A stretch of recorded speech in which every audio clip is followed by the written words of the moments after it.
Olá pessoal, sejam bem-vindos a mais um vídeo da nossa série Câncer de Mama. Vamos falar sobre isso. Tenho ficado muito contente com os comentários de vocês, com a repercussão, por poder fazer parte também da rotina de vocês, né, da dor de vocês e a gente poder trocar essa experiência. Então, como essa semana eu tive alguns comentários sobre o processo de reconstrução, e nos meus vídeos anteriores isso está meio fragmentado, porque eu tenho falado caso a caso, né, conforme tem acontecido, eu resolvi gravar esse vídeo hoje falando do processo como um todo, para que as pessoas que venham agora assistir já saibam do processo inteiro como foi. Então fica comigo até o final desse vídeo e vamos lá.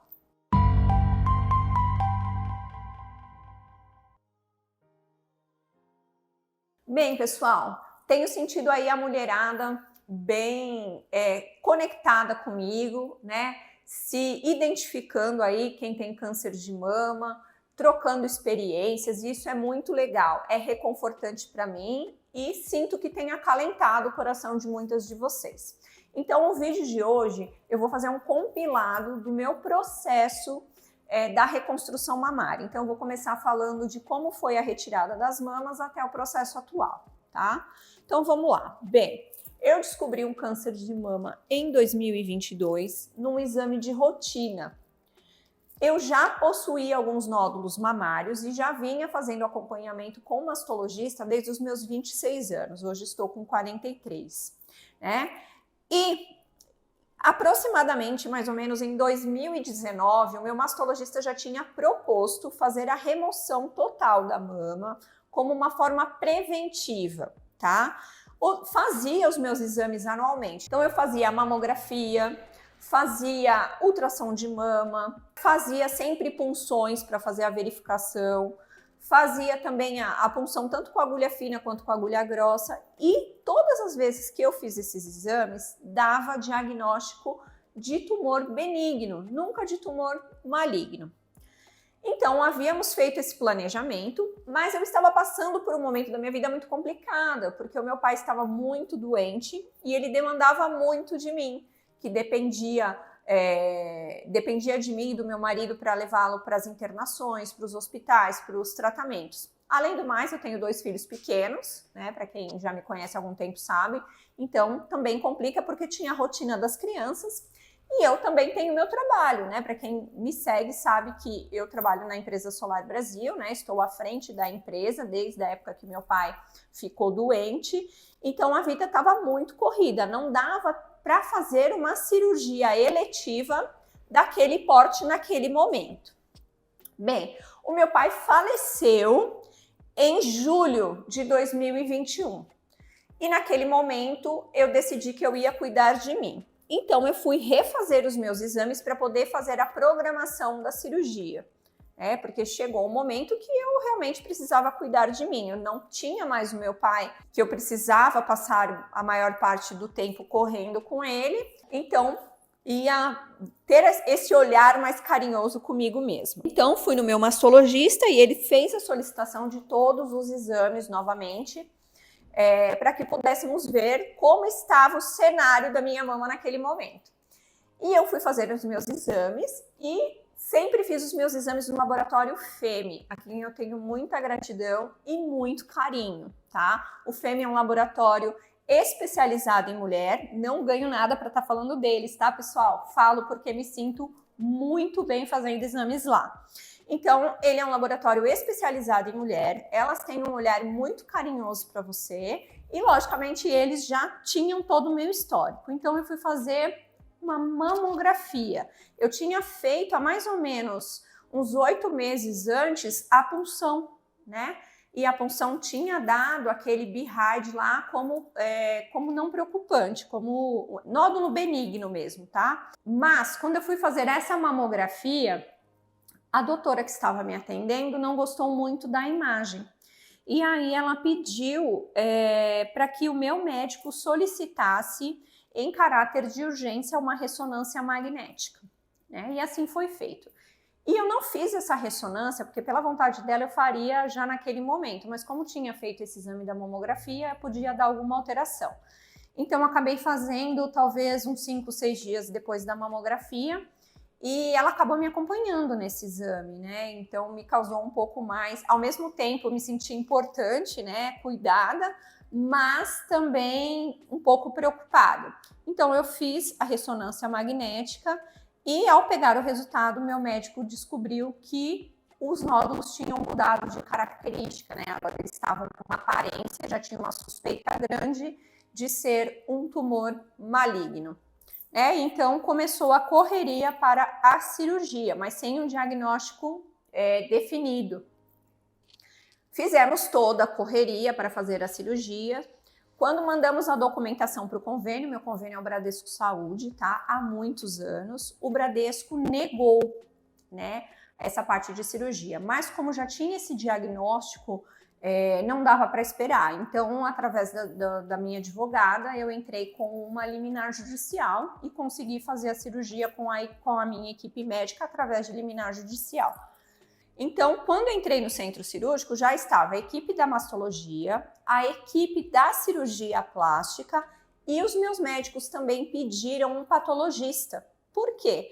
Porque se no centro cirúrgico já conseguisse diagnosticar qual era o tipo de tumor, eu já podia fazer uma única cirurgia. Mas, como nada na nossa vida é fácil, não conseguiram identificar. Então, o processo foi o seguinte: abriu, fez a retirada da glândula mamária por completo, coloquei um expansor, eles observaram lá durante a cirurgia que não havia indícios de metástase. Então, ele era um câncer localizado, carcinoma localizado, mas ainda não sabia que tipo que era e qual era a dimensão.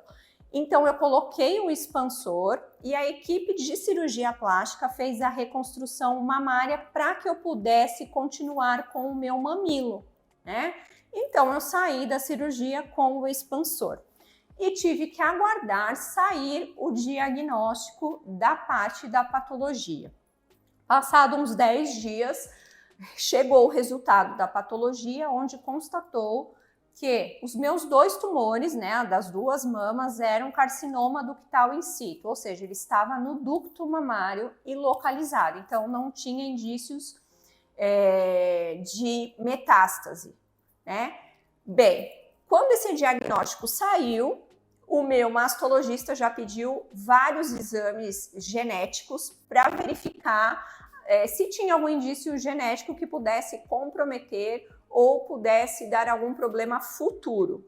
Enquanto eu fazia esses exames, eu já fui encaminhada para a oncologia. Na oncologia, eu fui também já encaminhada rapidamente para a equipe da radioterapia, onde eu fiz todo o preparo para fazer radioterapia. Não precisei fazer químio, por quê? Porque meu câncer não tinha metástase, tá? Então, tecnicamente, eu já tinha tirado o câncer, fui fazer a radioterapia e depois entrar no tamoxifeno. Bem, fiz as minhas 18 sessões de radioterapia todos os dias. Eu não lembro de cabeça qual foi a quantidade de radiação que eu tomei, mas foi uma radioterapia bem forte. E terminada a radioterapia, continuei fazendo o acompanhamento com a radio-oncologista e com o oncologista, até que elas me liberaram para fazer a reconstrução mamária. Nesse meio tempo, eu ia passando com o meu cirurgião plástico e ia fazendo as expansões do expansor, ou seja, eu já estava preparando a minha pele para poder receber a prótese. Então, para mim, ali ia acabar, né? Quando eu fui liberada para tirar o expansor e fazer a reconstrução, né? Então, passei por essa cirurgia de reconstrução, tirei o expansor e coloquei as próteses. A mama ficou maravilhosa, né? Graças a Deus, tudo em ordem, tudo bonitinho. Bem, o meu pós-cirúrgico não foi muito fácil. Por quê? Porque como eu já tinha feito a primeira cirurgia e já tinha feito a parte de reconstrução para salvar o mamilo, é um processo bem delicado. Então, se você tem um problema de oxigenação, você pode perder, né, o mamilo. Eu sabia desse risco, né? Sempre conversei, durante todo o meu processo, eu sempre estive muito lúcida mentalmente, né? Então eu sabia de tudo que podia acontecer, né? De sucessos e insucessos. E lá para o 5º dia, logo depois que eu tirei os drenos, eu comecei a perceber que o meu mamilo esquerdo começou a ficar muito preto. E entrei em contato imediatamente com o meu médico e começamos a fazer um tratamento para necrose, para tentar não perder, né? Mas eu tive sim esse processo, tá, pessoal? Então, beleza. Comecei a usar alguns medicamentos, tal, conseguimos reverter. O bico não, o mamilo não ficou aquela maravilha, lindo, maravilhoso, mas não perdi.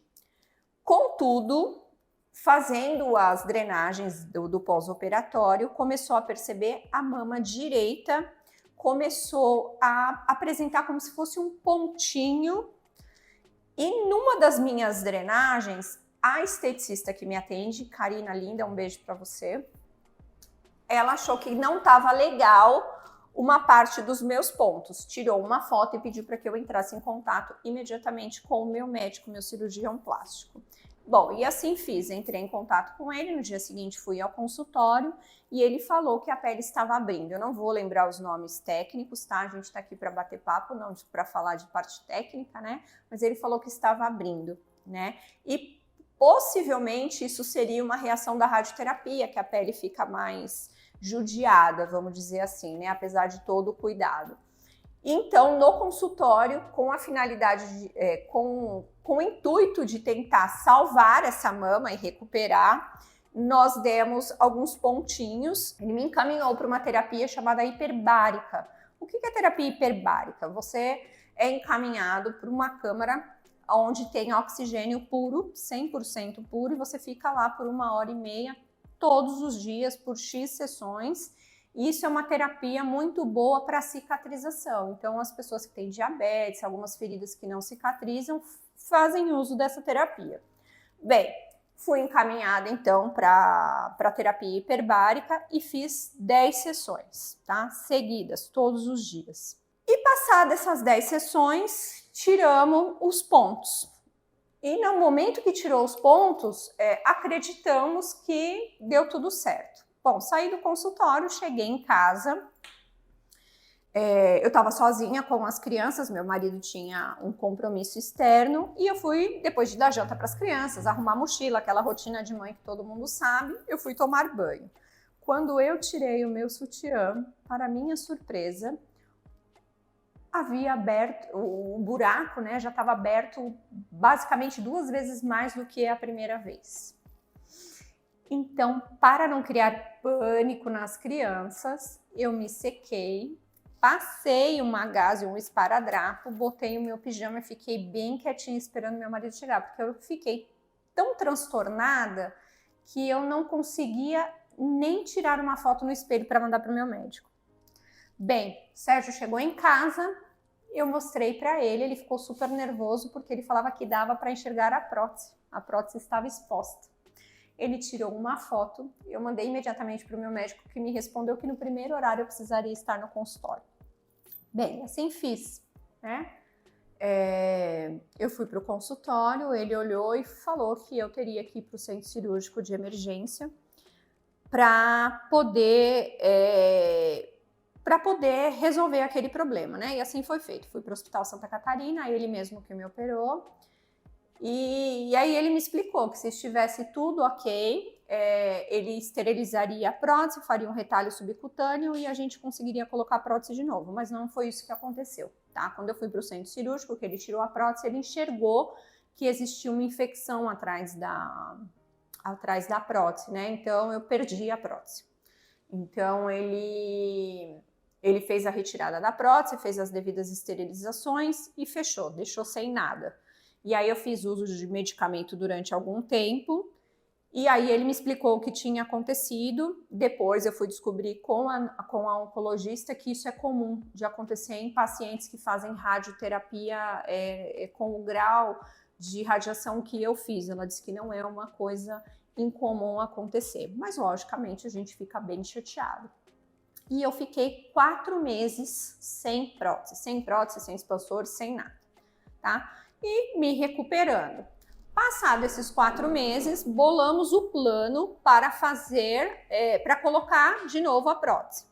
E assim foi feito em novembro de 2023, tá? Então, em novembro de 2023, eu voltei para o centro cirúrgico, a minha 4ª cirurgia, e colocamos a prótese. Então, com medo disso acontecer novamente, porque a minha pele, o que sobrou de tecido mamário, ficou uma pele muito fina. Então, o doutor ficou com medo de acontecer de novo, então ele optou por fazer um processo um pouco diferente. Então, ele fez uma fatia do meu músculo aqui da parte das costas e trouxe aqui para frente para poder amparar a prótese, né?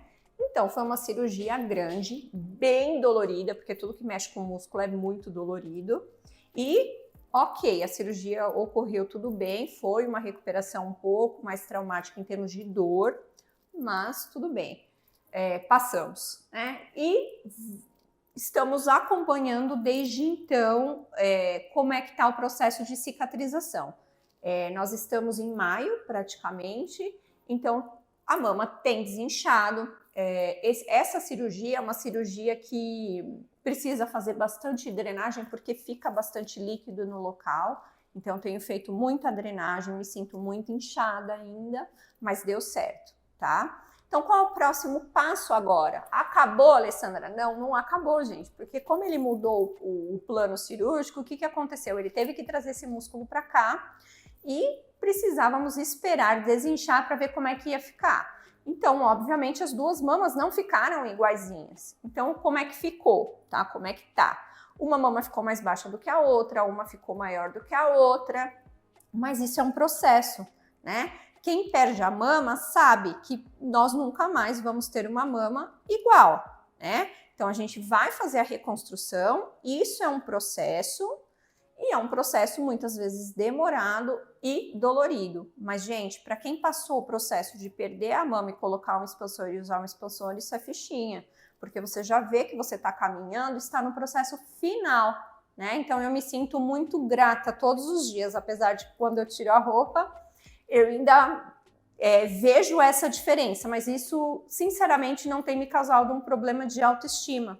Muito pelo contrário, eu me enxergo como uma vencedora, estando onde eu estou hoje, né? E curada, né? A gente faz uso de tamoxifeno para prevenção, né? Mas estou curada, né? Quantas mulheres aí enfrentando quimioterapia ou com o câncer voltando? Então, eu acho que a gente tem que olhar tudo isso. Então, agora, lá para julho, talvez agosto, eu vá para o centro cirúrgico novamente para finalizar esse processo. Então, essa cirurgia vai ser para quê? Vai ser a cirurgia realmente mais estética, vai mexer com pele só. Então, ele vai reposicionar a mama, esse processo vai deixar minhas mamas harmônicas, né? Ah, Alessandra, e como é que ficou a questão do mamilo? A questão do mamilo, gente, depois eu resolvo com tatuagem. Nem sei se eu vou resolver isso, porque não é uma coisa, sinceramente, que me incomoda. Mas é isso, foi esse o meu processo total de reconstrução mamária. E a gente sabe que cada uma tem uma história diferente, cada uma tem uma reação diferente, cada uma tem um nível de dor diferente, cada uma tem um resultado diferente, né? Mas muitas vezes a gente sente que a gente é o último ser humano da face da Terra. Ai, por que isso acontece comigo e com a fulana deu certo? Às vezes você não sabe se o processo da fulana deu certo. Você está enxergando aquela fulana ali na rua, você sabe que ela teve o problema de câncer de mama, olha lá, fulana tá linda, ó, resolveu o problema. Mal sabe quando tira a roupa, né? Ou quando ela chega em casa cansada do trabalho, se ela tá inchada, se ela não tá, se ela tá com dor ou se não tá, né? Se os movimentos dela estão limitados, se não estão. Então, assim, é muito complicado, né, esse comparativo que a gente faz com as pessoas. Cada uma de nós temos a nossa dor. Cada uma de nós precisamos passar por esse momento e cada uma vai passar de forma diferente. O que nós precisamos entender a doença, ela nos traz uma reflexão, ela nos traz um olhar para dentro de nós mesmas e nos traz também um olhar diferente para as outras mulheres e homens também, né? Porque afinal de contas o câncer de mama também acomete os homens, né? Numa parcela muito menor, sim, mas também acomete os homens. E essa troca de experiências é um afago que damos umas para as outras, para que possamos entender que estamos todas juntas, né? E que a doença, ela é sim, enquanto ser humano, a doença faz parte, né? Se a pessoa não ficou doente, espere, porque certamente vai ficar, porque a doença faz parte do ser humano, faz parte do processo do ser humano. O importante é refletir sobre o que nós conseguimos aprender com a doença, né? O que nós conseguimos melhorar quanto ser humanos, o quanto conseguimos nos espiritualizar. E o câncer é uma doença que traz para a gente um aspecto de ter resiliência, né? De ter resiliência e desenvolver a fé. Então, o que eu trago para vocês hoje é isso. O processo existe, ele é lento, ele é dolorido, mas se a gente tem resiliência e fé, no fim dá tudo certo. Eu espero voltar aqui no próximo semestre contando para vocês que a minha cirurgia deu certo. E eu espero do fundo do meu coração que o processo de cada uma de vocês também dê certo. E lembre-se, quanto mais fé, quanto mais acreditarmos e mantermos a nossa mente sadia, mais satisfatório é o resultado, mais leve fica o processo. Então, o que eu desejo para vocês é levar realmente esse conforto, do mesmo jeito que eu tenho muitas mulheres que me ajudam confortando o meu coração. Um grande beijo e espero vocês no próximo vídeo. Até lá!